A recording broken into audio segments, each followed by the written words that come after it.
Okay, good morning and welcome to Yeshiva YouTube. Iyun with Benzion. Today we're analyzing Kesubos stuff, Nun Beis number 52. I want to focus on Nun Beis 52b, where we talk about one of the chiyuvim of the Kesuba is to be merapeh his wife. If his wife, besides the fact that he has to give her mazonos, he has to feed her 3 nice meals a day, cook for her gourmet food 3 times a day, he also has to pay for her medical bills. If she gets sick, he has to pay for her medical bills.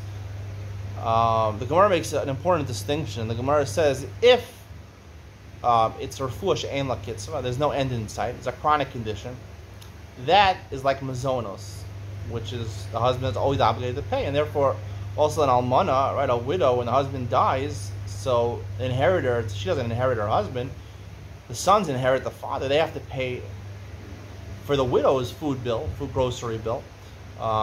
And therefore, they'd also have to pay for refuah she'ein la kitzvah, which is like mazonos, a chronic condition. However, if it's not a chronic condition, it's a one-time fee or a 2-time fee, or if you pay up front for the rest of our life, sounds from the Gemara, you make a kitzvah. So then, it's not part of the mazonos, and it gets, if you're an almana, it gets deducted from your kesuva. You're entitled to a kesuva of mana masayim. It gets deducted from that mana masayim. And a husband to his wife, it would probably also be deducted from her ksuba. She's not entitled to that, or maybe she is entitled to that. Let's discuss this right now. The Gemara doesn't talk about whether she's entitled to that or not. The Gemara says that if it's ein la kitzvah, the chronic condition is like mazonos. Why? What is mazonos? So we said there's two obligations of mazonos when it comes to marriage. There's mazonos d'oraisa and mazonos d'rabban. Shera ksusa onasa. Most Tanaim agree either Sheira or Nasa means mazonos. He has to feed her. Now he explained that there's both a chi of d'oraisa and a chi of d'rabbanan. The chi of d'oraisa is to give her the bare minimum, to make sure she has enough food to live on, she doesn't die. Mazonos is d'rabbanan, they're masakin kenegem ma'aseh yadeh. The fact that he is entitled to her wages, whatever she earns, so therefore, tachas that, they gave her mazonos. They promised her that he has to feed her. Now we're going to learn in the Gemara that it's in the hands of the husband if he wants to say, I don't want your wages, you keep your wages and pay your grocery bill yourself. He can do that, he's entitled to do that, but not on mazonos d'oraisa, not on the basic chiyuva. For the extra fancy stuff, that she wants to eat, baby chicken, or she wants to eat turkey, glazed turkey, I don't know, smoked salmon. She wants to have lox bagels, for a bagel with lox and cream cheese for lunch every single day. She's not entitled to that. I'm sorry, it's not a basic need. Even if you're Jewish, bagel and lox is a luxury. Lox is a luxurious food. That's why they only serve it at brisim in America. In Eretz Yisrael, where we live on a higher standard, they won't even serve that. They have to serve chicken out of bris. I can't take that. It's annoying because you can't drink your coffee afterwards with milk. So. It goes down the drain. I'd rather have the bris in America with the bagels, the cream cheese and lox. I like it better than the schnitzel anyway. It's funny because in Israel, no one has any money, and people pay a fortune for these brisim. They buy fancy meats or schnitzel, and that's expensive. Pay 40 people. In America, cream cheese and lox. That's it. People are rushing out. They have to go to their jobs anyway. So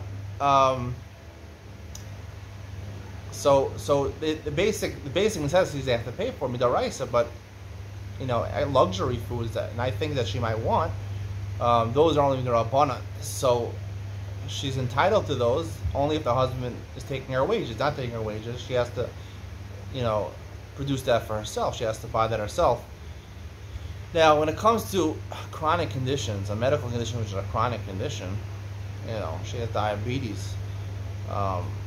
She has a heart condition. She has Crohn's.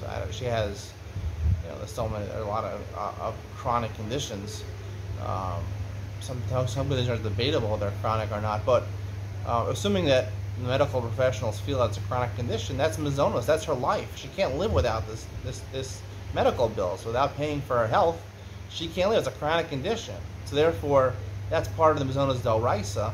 And therefore, since part of mazonos d'oraisa, so therefore, they can never get out of that, right? And it doesn't get deducted from the ksuba because that's part of mazonos d'oraisa. Nothing to do with the ksuba. She's entitled to that as being part of it. And also an almana, they're misakin, like a married woman, that she gets for a chronic condition, she gets paid from the estate, midaraisa. Her husband still owes her to keep her alive. Keep her alive, whether it's Darabanan or Doraisa. It sounds like it's Darabanan, but it's the same. The Rabbanan Masaki and Laika din Doraisa, and therefore she gets paid for a chronic condition, medical bills, whatever. She needs to keep her alive. However, if she's got the flu you don't have medicine for, but if you've got a throat infection or something like that, you have strep and you need some antibiotics, that is not something that is your life is dependent on. I mean, if you don't take care of it, your life is dependent on. But because it's easily fixable, so therefore it's not viewed as something which is essential to her life. Her life doesn't depend on this refuah. It's something which is a non-chronic condition. It's not a chronic condition, so the Torah views that as something which is temporary and which is like a luxury. It's almost like a luxury. So therefore, when they're married, so it's derabana. It's mazonos derabana.